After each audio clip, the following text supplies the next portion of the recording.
یہ کراچی سے ابھی انہوں نے مجھے ایک فیکس دی ہے، پہلے بھی ان کی طرف سے ایک دو فیکسیں آئی تھیں. جی خالق نام ہے ان کا. جی. یہ کہتے ہیں کہ کیا بیعت کرنا جو ہے وہ پریکٹیکلی ضروری ہے یا صرف دل میں انسان ایمان لے آئے تو وہی کافی ہوتا ہے؟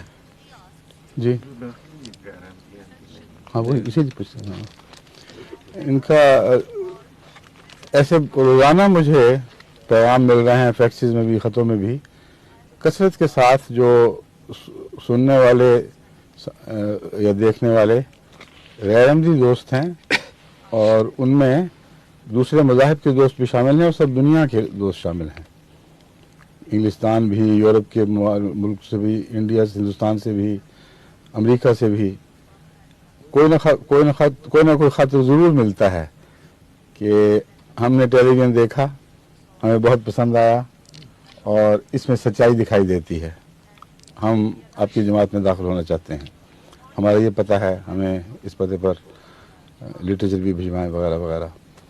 تو یہ ایک بہت ہی پیارا پھل آسمان سے اتر رہا ہے، اور میں امید رکھتا ہوں کہ وقت گزرنے سے یہ پھل بہت سے ایسے ہیں جو ابھی پکنے میں وقت لیتے ہیں، جب وہ پک جائیں گے تو انشاءاللہ جھولیاں بھر بھر کے ہمیں ایسی خوشیوں کے پیغام ملا کریں گے.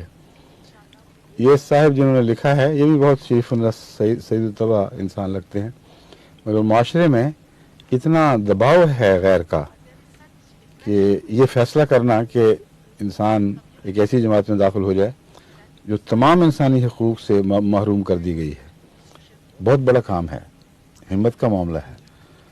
تو اصل تو بات یہ ہے کہ ہر صداقت کو قبول کرنے کے لیے کچھ ادنا معیار ہوتے ہیں، کچھ اعلیٰ معیار ہوتے ہیں. ادنا معیار یہ ہے کہ دل میں انسان اسے قبول کر لے، لیکن اس مقام پر ٹھہرا رہنا خطرناک ہے. دل سے قبول کرو تو پھر دعا کرو اللہ تعالیٰ توفیق بخشے.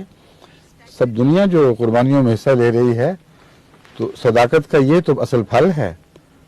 اگر آپ صداقت قبول کریں اور پھل سے محروم رہیں تو کیا فائدہ؟ کسی محبوب کی خاطر انسان کوئی تکلیف اٹھاتا ہے تو محبوب کی نظر میں زیادہ پیارا ہوتا چلا جاتا ہے. بس یہ قربانیاں جو ہیں یہ اللہ کے قرب کا ذریعہ بنتی ہیں، اس لیے ان سے گھبرانا نہیں چاہیے. لیکن یہ بات بہرحال ضرور ہے اور قرآن سے ثابت ہے کہ جو اگر دل میں بھی ایمان لے آئے ہو تو اللہ کے حضور ابتدائی منزل کے طور پر اس کو قبول فرما لیا جائے گا. وہ دلوں پر نظر رکھتا ہے اور جانتا ہے کسی کو کیا مجبوری ہے.